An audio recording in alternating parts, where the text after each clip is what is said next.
ಶಾಸಕ ಬಸನಗೌಡ ಪಾಟೀಲ್ ಯತ್ನಾಳ್ ಅವರಿಗೆ ಬುದ್ಧಿಭ್ರಮಣೆ ಆಗಿದೆ.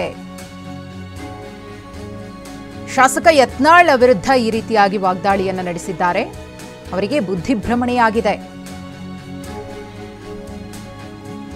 ಯತ್ನಾಳ್ರನ್ನ ಹುಚ್ಚಾಸ್ಪತ್ರೆಗೆ ಸೇರಿಸಬೇಕು.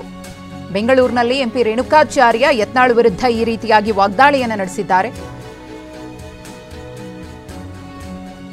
ಯತ್ನಾಳ್ ಅವರು ಬಿಎಸ್ ಯಡಿಯೂರಪ್ಪನವರ ವಿರುದ್ಧ ಈಗಷ್ಟೇ ಮಾತನಾಡಬೇಕಿದ್ರೆ ವಾಗ್ದಾಳಿಯನ್ನು ನಡೆಸಿದ್ರು. ಅದಕ್ಕೆ ರೇಣುಕಾಚಾರ್ಯ ತಿರುಗೇಟು.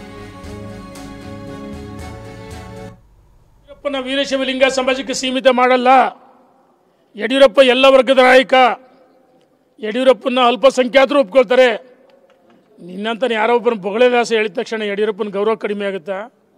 ಹಳ್ಳಿಗಳಲ್ಲಿ ಗಾದೆ ಹೇಳ್ತಾರೆ, ನಾಯಿ ಬೊಗಳಿದ್ರೆ ದೇವಲೋಕ ಹಾಳಾಗಲ್ಲ, ನಾಯಿ ಮೂತ್ರ ವಿಸರ್ಜನೆ ಮಾಡಿದರೆ ಆ ಕಲ್ಲಿನ ತೂಕ ಕಡಿಮೆ ಆಗಲ್ಲ.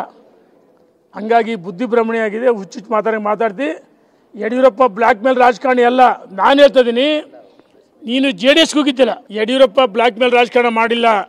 ಯಡಿಯೂರಪ್ಪನವರು ಗೌರವದಿಂದ ಭಾರತೀಯ ಜನತಾ ಪಾರ್ಟಿಯನ್ನು ಕಟ್ಟಿ ಬೆಳೆಸಿ ಪಾದಯಾತ್ರೆ ಮುಖಾಂತರ ಹೋರಾಟದ ಮುಖಾಂತರ ಬೆಳೆಸಿದ ಒಬ್ಬ ಮಹಾನ್ ನಾಯಕ. ವೀರಶೈವ